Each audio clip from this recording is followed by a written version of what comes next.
Page 118 രണ്ടാമത്തെ question. Write the product of the numbers from 1 to 15 as the product of powers of different primes. എന്ന് പറഞ്ഞാൽ 1 മുതൽ 15 വരെയുള്ള എണ്ണൽ സംഖ്യകളുടെ ഗുണനഫലത്തെ അഭാജ്യ സംഖ്യകളുടെ കൃതികളുടെ ഗുണനഫലമായി എഴുതുക. 1 മുതൽ 15 വരെയുള്ള സംഖ്യകളെ ഇതുപോലെ അഭാജ്യ സംഖ്യകളുടെ ഗുണനഫലമായിട്ട് എഴുതണം. അഭാജ്യ സംഖ്യകൾ എന്ന് പറയുമ്പോൾ ഭാഗിക്കാനൊക്കാത്ത ഏറ്റവും ചെറിയ സംഖ്യകളാക്കി എഴുതുക എന്നതാണ് ഉദ്ദേശിക്കുന്നത്. അപ്പോൾ നമ്മൾ ആ സംഖ്യകളെല്ലാം ചെറുതാക്കണം. നോക്കാം. ഒന്നാമത്തെ സംഖ്യ അഭാജ്യ സംഖ്യ തന്നെയാണ് 1. 1 മുതൽ 15 വരെ എഴുതണം. അപ്പോൾ ഒന്നാമത്തെ സംഖ്യ പ്രൈം നമ്പറാണ്, 2ഉം പ്രൈം നമ്പറാണ്, 3ഉം പ്രൈം നമ്പറാണ്. ഇതിനെ ഒന്നിനെ നമുക്ക് ഒരു സംഖ്യയുടെയും ഗുണനഫലമായിട്ട് എഴുതാൻ പറ്റില്ല. പിന്നെ അടുത്ത സംഖ്യ 4. 4 എന്ന് പറയുന്നത് 2 ഗുണനം 2. അപ്പോൾ നമുക്ക് 2ൻ്റെ രണ്ടാമത്തെ പവർ എന്ന് എഴുതാം. 5 പ്രൈം നമ്പറാണ്. 6 എന്ന് പറയുന്നത് 2 ഗുണനം 3 ആക്കി എഴുതാൻ പറ്റും. 7 പ്രൈം നമ്പർ, കാരണം 7 ഒന്നിൻ്റെയും ഗുണിതമായിട്ട് വരുന്നില്ല. 8 2 ഗുണനം 2 ഗുണനം 2 ആണ്. 2 ഗുണനം 2 4, 4 ഗുണനം 2 8. അപ്പോൾ 2ൻ്റെ മൂന്നാമത്തെ പവറാണ് 8. 9 3 ഗുണനം 3, 3ൻ്റെ രണ്ടാമത്തെ പവറാണ് 9. 10 എന്ന് പറയുമ്പം 10നെ നമുക്ക് 2 ഗുണനം 5 എന്ന് പ്രൈം നമ്പറിൽ ഗുണിച്ചെഴുതാം. 11 പ്രൈം നമ്പറാണ്. 12 4 ഗുണനം 3 എഴുതാം. പക്ഷേ ഈ 4നെ നമുക്ക് വീണ്ടും ചെറുതാക്കാം. 2 ഗുണനം 2. അതിൻ്റെ കൂടെ ഈ 3ഉം കൂടെ വീണ്ടും എഴുതാം. അപ്പം 2 the power 2 2 raised to 2 into 3. അങ്ങനെ നമുക്കിതിനെ കുറേ കൂടെ ലഘൂകരിച്ച് എഴുതാം.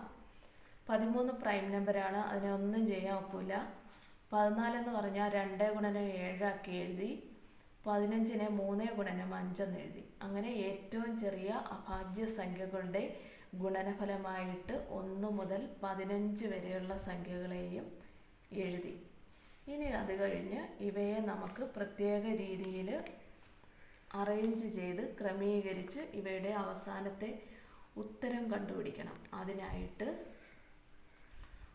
1 മുതൽ 15 വരെയുള്ള സംഖ്യകളെ അഭാജ്യ സംഖ്യകളുടെ ഗുണനഫലമായി എഴുതണം. 1 to 15 as the product of different powers എന്ന് എഴുതിയതിന് ശേഷം 1 മുതൽ 15 വരെ, 1 മുതൽ 15 വരെ ഗുണിതങ്ങളായിട്ട് എഴുതി. 2ൻ്റെയും 1ൻ്റെയും 2ൻ്റെയും 3ൻ്റെയും പവറുകൾ നമ്മൾ കണ്ടുപിടിച്ചില്ല, അത് അതുപോലെ എഴുതി. 4ന് പകരം നമ്മൾ നേരത്തെ കണ്ടുപിടിച്ച് വെച്ചിട്ടുണ്ട് 2ൻ്റെ രണ്ടാമത്തെ പവറാണെന്ന്. 6നെ നമ്മൾ എഴുതി. 5ന് ഒരു മാറ്റവും വരുത്താതെ അതുപോലെ എഴുതി. 7ഉം അഭാജ്യ സംഖ്യ ആയതുകൊണ്ട് അതുപോലെ എഴുതി. 8 2ൻ്റെ മൂന്നാമത്തെ ഗുണിതം. 9 3ൻ്റെ രണ്ടാമത്തെ ഗുണിതം. 3 ഗുണനം 3 9 വരുന്നു. 10 എന്ന് പറഞ്ഞാൽ 2 ഗുണനം 5 ആയിട്ട് എഴുതി. 11 അതുപോലെ എഴുതി.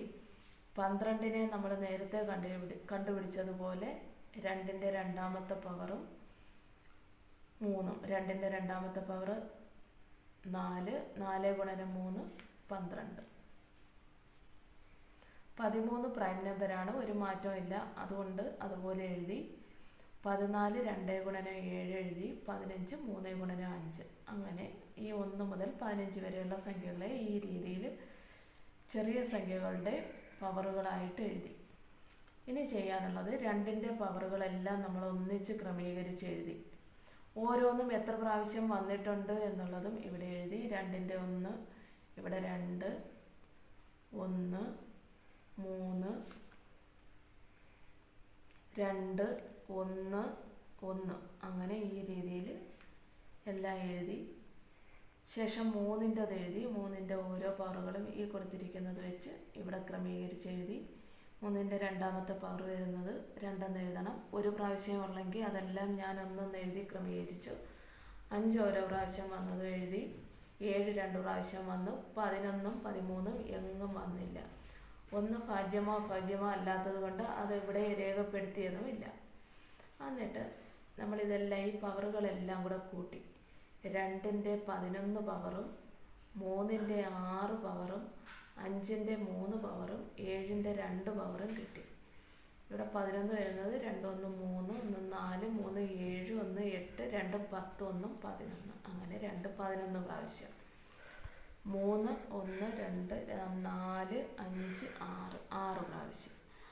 5 3 പ്രാവശ്യം. 7 2 പ്രാവശ്യം. കൂടാതെ 11 13 അതുപോലെ എഴുതി. ഈ രീതിയിലാണ് 1 മുതൽ 15 വരെയുള്ള സംഖ്യകളെ അഭാജ്യ സംഖ്യകളുടെ ഗുണനഫലമായി എഴുതുന്നത്.